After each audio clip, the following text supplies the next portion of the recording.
All right, man. First of all, can you introduce yourself for the audience?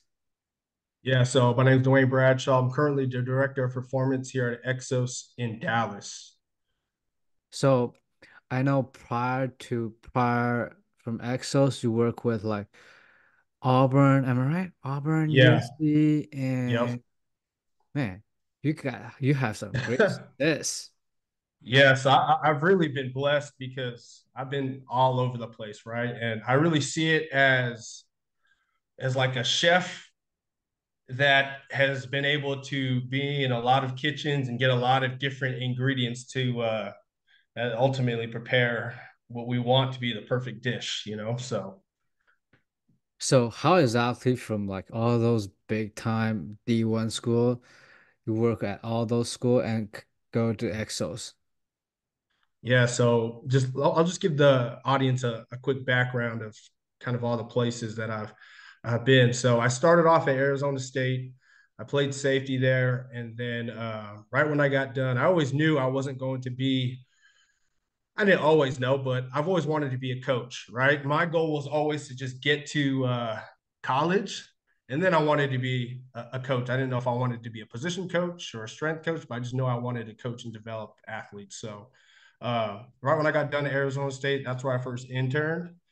And then I interned at Arizona State. And then I was a graduate assistant at Auburn under Ryan Russell. And then after Auburn, I was at University of Southern California with Ryan Russell with Ivan Lewis. After USC, I was at Texas Tech with Rusty Witt. And then when we all got let go at Texas Tech, I got my first head spot at University of Hawaii. Right. And then we had a really good year where we got 11 wins, 10 or 11 wins. And then our head coach got the job at Washington State, and I went with him. And then I went to Washington State. And after Washington State, as director of football there, and got here to EXO. So it's been a really good journey. But going back to your question, I mean, it's been an easy transition because a lot of the players that I've trained, I train them now, right? Because a lot of those guys that went on to the next level, they end up coming back here, and I'm training them, right? So it's been a good transition. It's a lot easier too because the athletes are actually paying for the training now. So while in college, at first, and sometimes you got to kind of poke and prod to get them to get them to work and get their output and get them to buy in. But here, I mean, their contracts are on the line, so they're pretty much coming in with one goal, and that's to get better for training camp or for OTAs and for season. Man, I follow your Instagram for years. You got some I think it's like 6 or 7 years ago. There's a like strength and conditioning video.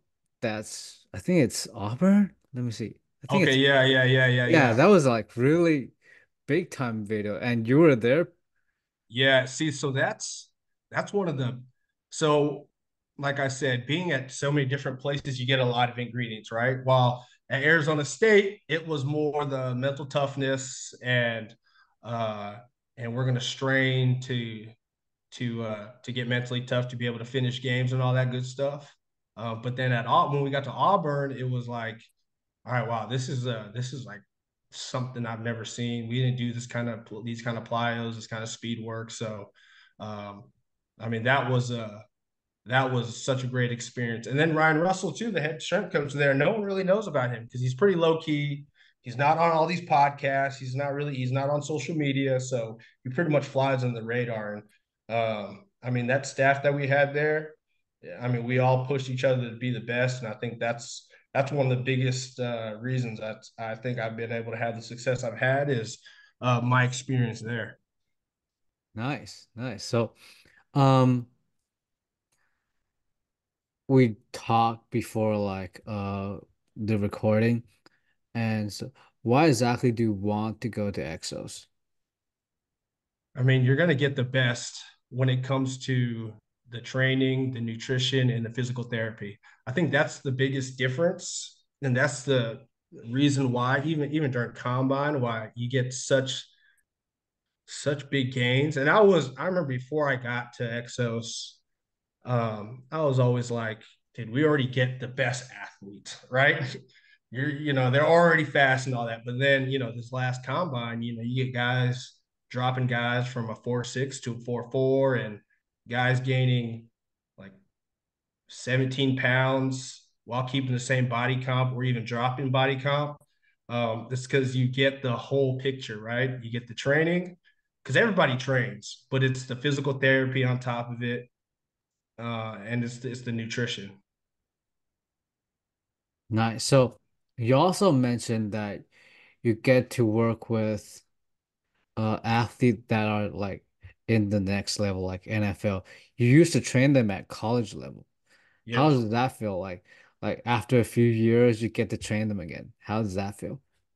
I mean, it's great, but it's funny too because I always told all the guys while I was training them in college, like, look, y'all are getting some really good training, but guess what? Someday, like you're getting this for free right now, but someday down the line, you're gonna have to pay for this, right? And it's funny because they are paying for it now, and they're not getting the training from me for free. I would love to train them for free, and I really would, but it is a business, So, but then they got big, I got big pocketbooks now, so it's really not an issue for them. Okay, okay. So, um, from all of your background and basic work with football players, so uh, in football, there's a lot of like change of direction. There's a lot of like deceleration. There's like crazy speed, like Yep. 4-4, 4-3. So, um. In order to have like I know a lot of coaches are gonna say this in order to have good performance in football or in all like team sport, they need to have like good deceleration. Yep. So how would you like start training Yeah. deceleration? Well, one thing I always talk to the players about is, they all like Hellcats and Porsches and all that stuff, right? And I always ask them, and I'll even asking you, it's like, what are some of the big things and the key things that you see in these like really high level sports cars? And they all want to talk about the engine, their turbo, their supercharged and all that stuff. But I mean, it's all about the brakes, right? You see the brakes, and I used to always, I still kind of am, but you know, I grew up, I'm Japanese and like this JDM culture, so I loved how you develop cars and the brake pads and the Brembo brakes and all that stuff. And like it means nothing how big your engine is if you don't have brakes, right? And in sport and in football especially, it's not all about, okay, yeah, you can run a 4.4, but can you stop and reaccelerate, right? So that's going to be the biggest thing. So when you're training it, and how are we really going to, what we really want to start is, at least how I see it is, you want to get like a baseline screen. So you're going to get their segmental measurements, and then the segmentals, right? You're going to look at their dorsiflexion, right? You want to see knee flexion, tibial, right? Internal rotation, hip internal rotation, T-spine rotation. Because in absorption, think of it, in absorption, you need internal rotation. In propulsion, right? It's going to be external rotation.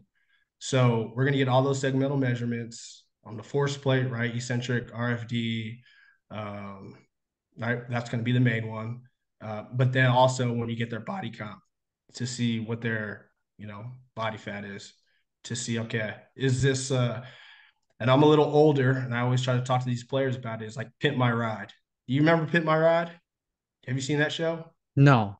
Okay, well, you could YouTube it after, but Pimp My Ride was with a rapper named Exhibit, and people would bring their cars in, but then they'd pimp it out. So they'd put a fish tank in there. They'd put you know, crazy subwoofers, giant rims. And I think of that. That's one thing when you think of body comp, right? You want to be Pimp My Ride with all this body fat on you, or do you want to be a gutted out sports car with just the seat, no speakers, any of that stuff? Because the lighter the car is, right, the more it's going to be able to stop. So that's going to be the big thing. So that's going to be the first three things that we look at, right? Segmental measurements, they're vertical at least initially. eccentric abilities, and then body comp, right? So body comp, eccentric on force plate, and then segmental measurements. Nice. So, in order to like train those like deceleration component, how would you do it from like I know Exos has their own framework or like their own way to coach it, but from your experience, would you start coaching it with like teaching the movement on field or like starting to like introduce it with like altitude landing? Yeah, so it really depends, right? Um, I still use the same exact framework, and I always have. So the framework, so just kind of talking to the audience, right? So, the system components are going to be, you have your pillar prep, your movement prep, your plyos, your speed and power, right? Your strength and power in ESD. So uh, how you want to create your program or your training session is going to be based off that. So if it's a acceleration day or if it's a high emphasis decel day, I would just add in the exercises that fit within that framework. So an example would be, I think first what we really need to do is you really have to understand what the sport it is that the athlete is in, and then you have to really understand, right, positionally, what is required of them. So I really think of it like, okay, so you have level 5 through 1, right? So like level 5 is going to be your general weight room work, right? Your kind of general speed stuff, right? Your accelerations, wall drills, just basic, right? General stuff. And then a level 4 would be more so, uh, you know, like it's going to start getting closer to the technical and abilities that the athlete needs to do in play, right? Level 3 is going to be more technical work with resistance, right? And then level 2 would be more like free technical work. And then level 1 is tactical. So then, like for example, for a defensive back, right? What is he going to be doing in play, right? He might be in pass coverage, right? He might need to tackle somebody. He might need to get off a block. He might, all right, he's going to need some sort of conditioning, or he's going to need some kind of ball skills. And then from there, right, I'll break the movements down, right, into each of those categories, level 5 through 1. All right, these exercises are going to help his ball skills. These exercises are going to help his pass coverage. These exercises are going to help his ability to get off a block. These exercises are going to, right, help his conditioning in play. So if it's a day like if it's a day where let's say it's a pass coverage day, right? What I would start off doing is his pillar work. He's going to be getting all his T-spine work, his dorsiflexion work, right? He's working his ankle mobility, hip internal rotation, some external rotation. Starting there, then getting all his soft tissue. Then we'll get into plyos. Now, with his plyometrics, what I like to do initially, especially if we're thinking about deceleration work, is going to be a lot of unilateral hurdle work, but then also med ball work feeding into whatever break that we want to be doing. Because a lot of med ball work people use for propulsion, but I think a big thing with the med ball too is using it for absorption. So like getting the ball, if I'm doing like a lateral hurdle hop, right? Getting the ball and then like not throwing it down, but loading into the movement, right? Getting internal rotation of that hip and loading the movement. Um, so that's one. We'll do a lot of resisted work or resisted assisted work where We get, like a turf cord. That's a good brand I like to use. And it has like 70 pounds of resistance and 90 pounds of resistance. And you could change the resistance based off how far the partner is holding the cord. So we'll do resistant breaks out of that. Wide receivers, we'll do resistant decels out of that. And then we have kind of progressions based off of like if we're working crossover coming out of a break, if we're working downhill breaks, if a receiver is doing a comeback, if a receiver is doing a slant. And that's how we would overload the movement. Now, one thing I wish, well, we do have now we have force plates in the ground, but I've always tried to figure out with the cords and resisted decels is okay, how much tension do you need to to replicate the force of the athlete getting into the break? Because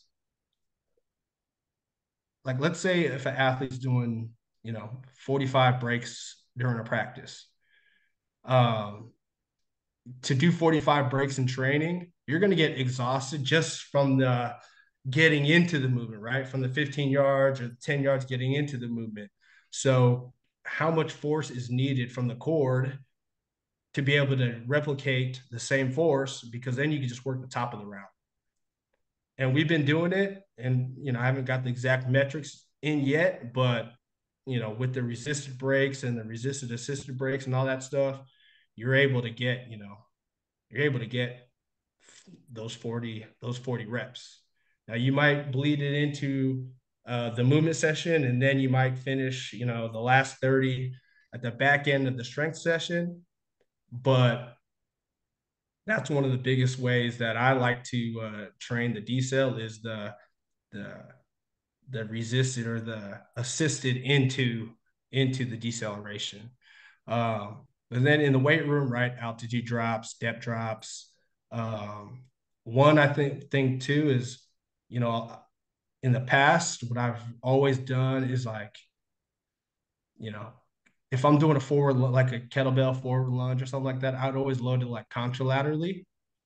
But loading it ipsilaterally is going to force you into internal rotation. So if you're thinking about if it's a decel day, doing a lot of things contralaterally, right? So that long duration isometrics, especially early on in the training block, maybe the first 2 weeks, a lot of rear field elevated isos, about like 25-second holds. They might have a weight vest, they might be holding a kettlebell. But that's to just get the tissue tolerance and the connective tissue and the tendons strong and durable to be able to handle all the decels and all that stuff that we're going to get later on in the block. Nice. I like it. I like your thought process. Like looking at internal rotation and try to like mimic how like you mentioned, they're probably going to be 45 decel in practice. How you're going to mimic the force, how much you need for the coil to do that. So, I know like a few days ago I post deceleration movement and you comment that try to use Kaiser. So, Yeah. if in your own experience, how like for the Kaiser, how heavy should it go to like probably going to mimic the practice or in the game or near? Now you can't really mimic exactly what you're going to, especially in the weight room, right?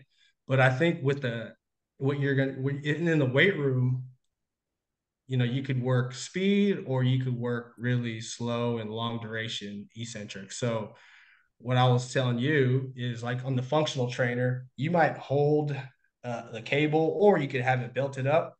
And then one movement I like doing is like they're going front foot elevated, but they're just loading a split squat, but not just going down and vertical, but more so going forward, right? And getting the knee over. I know, a lot of people get into stuff over this knee over toes guy and all that stuff, but if you think about deceleration, I mean that's what you're getting, right? So I haven't really seen a lot of his stuff, but I just hear knees over toes, and it's like That's what you're getting when you're training, so or when you're practicing and when you're in play.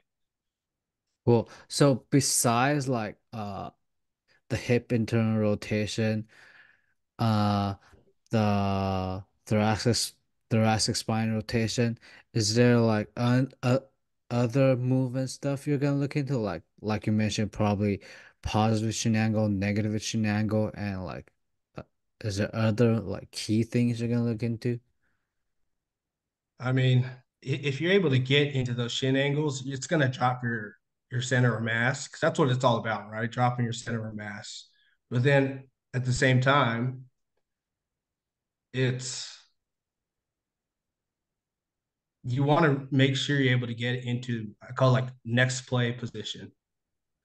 So whether it's when you're doing your movements in the on the field, it's like, all right, can you get into next play position from here? Whether it's you're going this way, you're going that way, you're going forward, you're going backwards, right? After you decelerate, whether it's from a plyo, whatever it is, can you get into the next play position that you're trying to get into? So I do think it's really important. That's why I was talking about the level 5 through level 1 and like what kind of decel are we trying to get?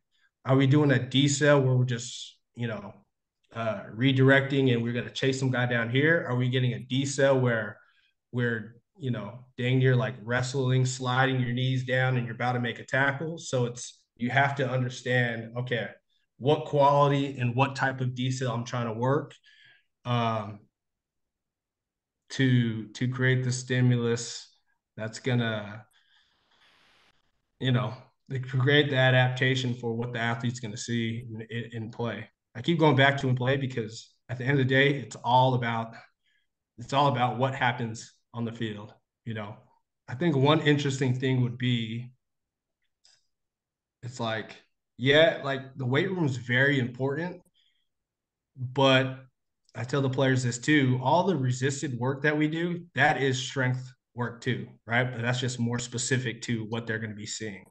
While in the weight room, one thing that's tough is everything's in like a vertical plane, right? But at least with the K box, with the Kaiser, some things that you could do, it could be a little bit more, you know, forward or lateral or whatever you're trying to get into. Nice. And you also mentioned that if you're trying to put your body into like more internal rotation position on the hip when do split squat, you will load them like you would change it to ipsilateral or contralateral. Yeah. Yeah, yeah. So in the same time too, if you're focused on just pure acceleration, you might be going contra because that's gonna think about like absorption is internal rotation, right? Uh Propulsion, right, is external rotation. And I was talking to some colleagues about this the other day. It's like I wonder, I haven't done a study on it yet, but like for defensive linemen, right? They have, they have a lot of external rotation of the hips, while skill guys, because they do a lot more decel, they're going to have more internal. But how much of that comes into play from high school and Pop Warner and college and now the NFL? A defensive lineman is just always getting into a propulsive type movement.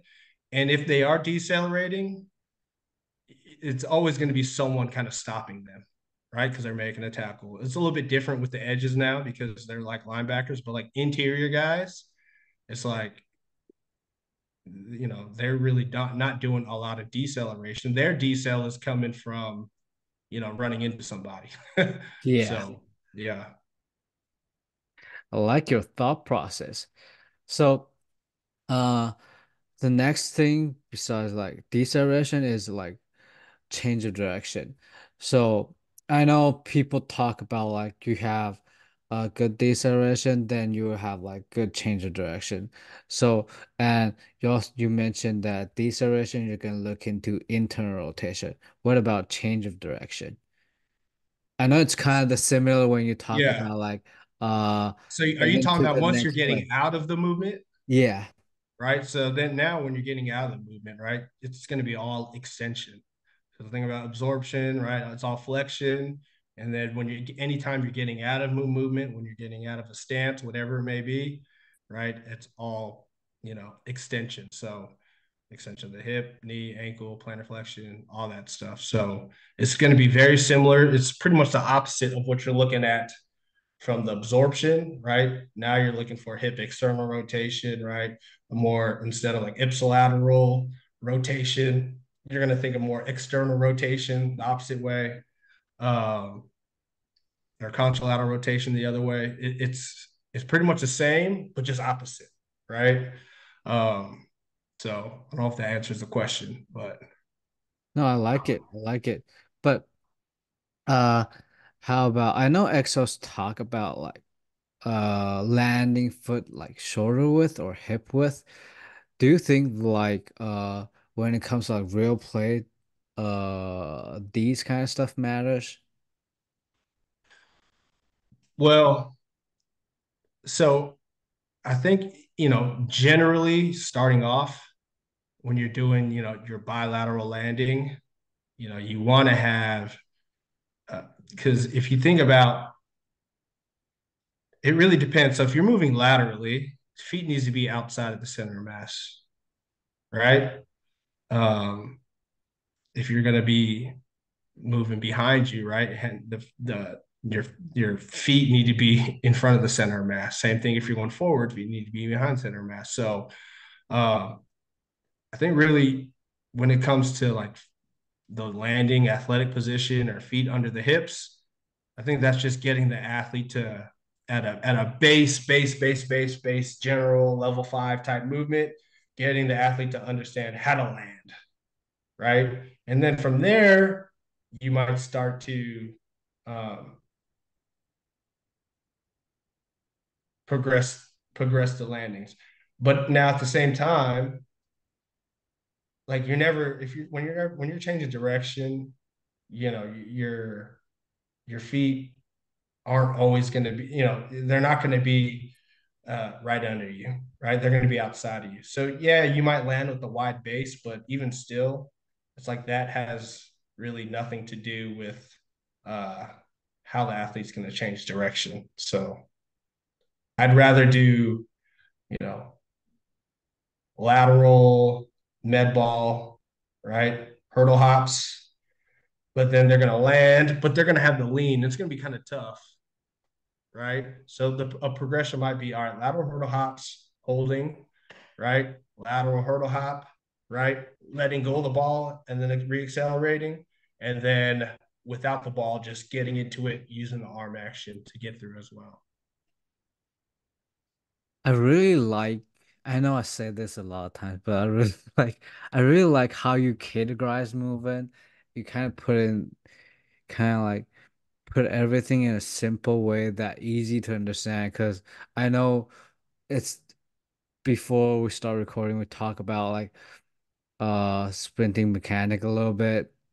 And one thing in acceleration is you want to land your foot like you want to put you want to like hit downward and backward when Yep. acceleration, right? Yep. So it's kind of the same that you categorize like if you want to like athlete want to change direction. Does that make sense to It's the you? exact same thing. Yeah. Yeah, If yeah, you want yeah. to go left, it's the same exact thing, Yeah. but it's going to be decel, and then it turns into acceleration, right? Right when they take their break foot, plant foot, and then they're just gonna, it turns into acceleration drill.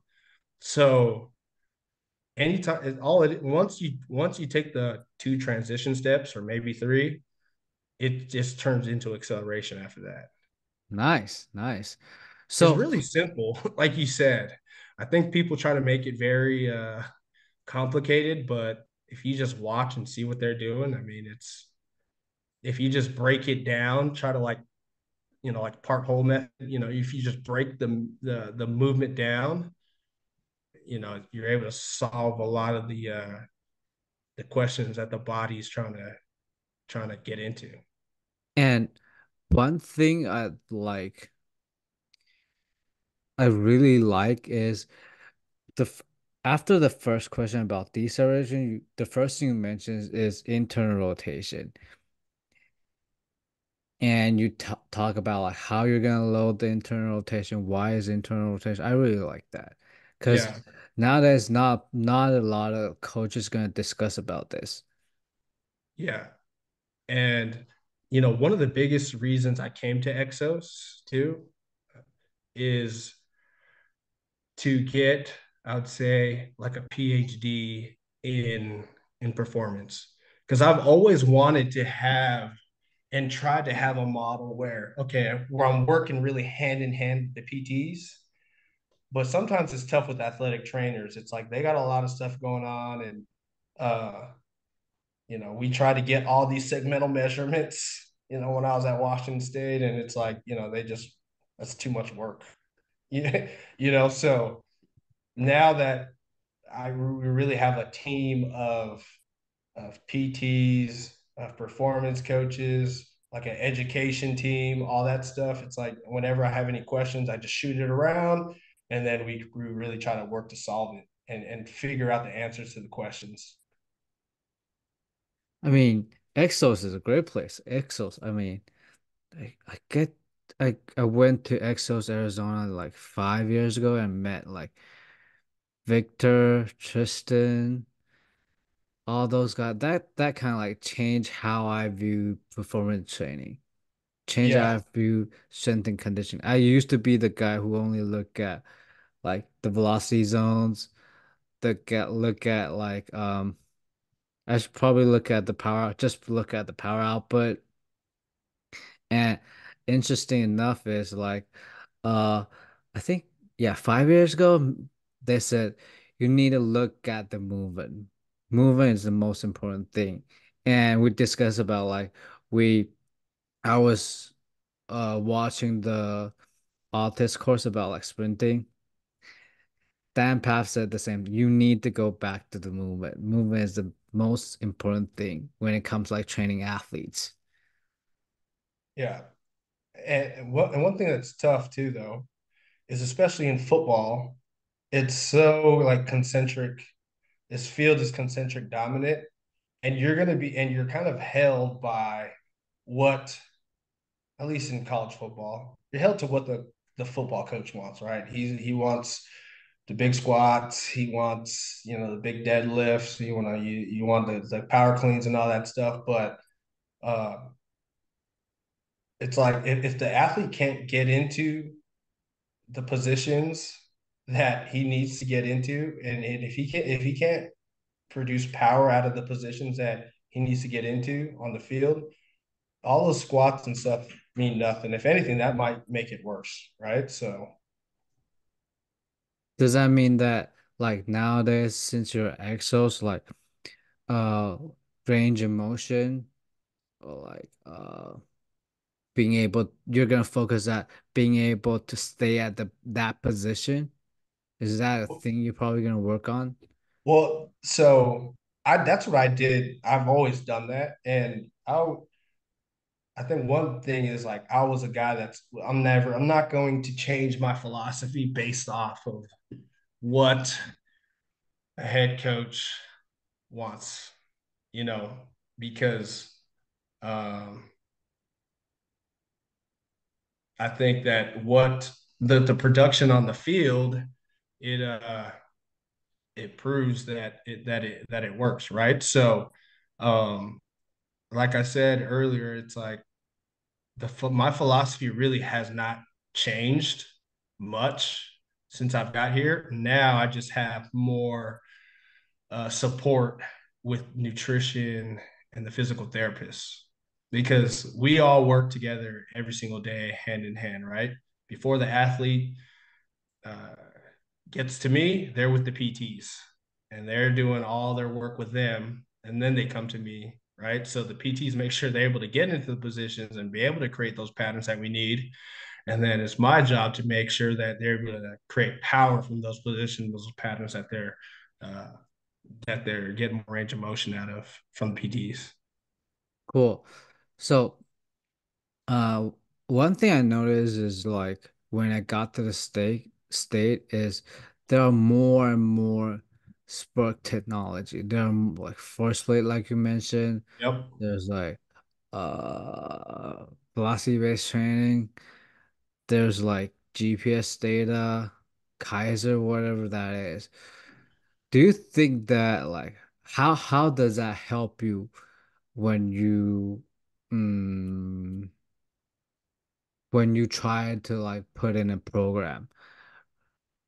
And So keep there's like going. those numbers always always show the same thing when you look at the movements. So I think the most important one, at least for me, is the GPS data. Because at the end of the day, it's our job to get the athletes ready for training camp or for fall camp or for spring ball, right? So once we know, okay, how many accelerations that this athlete is getting, how many decels, right? What his high speed yardage is, what's his total yardage is, then we can work backwards from there. Um, especially here now, right? It's like I don't know. Okay, you got a guy from the Eagles, you got a guy from the 49ers, you got a guy from the Chiefs, right? All of their practices are going to be different. So when I first get those guys, it's like, all right, hey, get your coach to send me uh, the GPS numbers for training camp, just so I know, okay, this is what I got to prepare you for, and this is where we got to get to, and work backwards from there. Um, so that's going to be the biggest one. Force plates, they're good, but I think the tough thing about that is it's all vertical, right? So that's and a lot of most of the things, right? That the tracking things. I mean, I guess you got 1080. I haven't had much work with that, but all the stuff that I've used, right? Force plates, uh, the velocity based training, uh, all the GPS data, right? When you talk about the VBT stuff and the force plates, it's all vertical. So that's one thing that's kind of tough about it. But the most important thing for me is going to be the GPS data. Nice. So, um, does does does it always match the same thing you see when you observe the movements? See, so that's one thing. So segmentally, if you can unlock a little bit more range of motion, you're going to get more right production, right? So that's big. But force plate wise, not really, right? You might have a guy his peak power, right, is like 50, but I mean he's going crazy on the field. Like I said, it's at the end of the day, it's all about the field, right? But at the same time, if you think about the combine and the 40-yard dash, at least from what I've seen, the guys with the highest peak power, you know, for body mass or relative, are usually like the fastest guys, punching out like 80 watts and 80, 85, 90 watts. Nice. I like it. I like it. Man, I think you're like really smart. Exo's got some smart coach. No, some guys like playing Call of Duty and playing video games. Like for fun, I just like programming and researching and all that stuff. So uh, I think the biggest thing is like you know, it's kind of it's good because the more value you add to yourself, the more value you could add to the athlete. And I've always believed that. So it's like the the more I could read, the more I research, the better I get the athletes. And at the end of the day, then the athletes, right, are are reaching their goals and their dreams. Because that's what we're here for, right? I mean, you, me, all the coaches, right? We're all here, we're all servants to them. And we once upon a time maybe were athletes and weren't good enough to get to that level. So now it's like, all right, look, what can we do to help them become the best versions of themselves? Nice. Man, I gotta tell you, I got a list of questions. I sent it to you. I planned out all the things I want to ask. But you know what? I feel like you're way smarter. Like you're like super smart. I Thank mean, you. my question doesn't show like how smart you are. Well, appreciate that. I don't even look.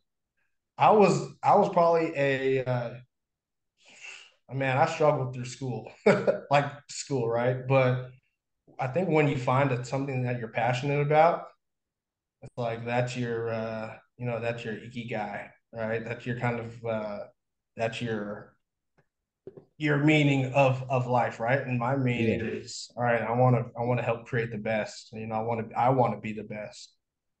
So Good, good. Love it. So, last thing, for those who are interested in what we're talking about today, I follow you for years and I yeah. know all those stuff you mentioned, that's like it's gold. A lot of coaches need to learn all those stuff. So if their coaches want to learn something about it, interested in what we're talking about today, where can they reach out to you? I don't use Twitter really, right? But I guess I sometimes use Instagram here and there. Maybe I'll do like one post every couple months. uh, but you can reach out to me on Instagram, right? What's my Instagram thing? Let's see. I think it's at Dwayne Brad or at Coach Brad underscore Coach Bradshaw. You could tag me. You could put my deal in there. But no, for me, dude, I'm always trying to see what other people are doing, and I love just talking. I mean, it's 9:48 right now, and I'll probably just continue just doing just other things on the computer. We might even continue talking after this, but um, yeah, you can just reach out to me, on Instagram, and then shoot me a DM just like you did, and then we could go from there. Nice, nice.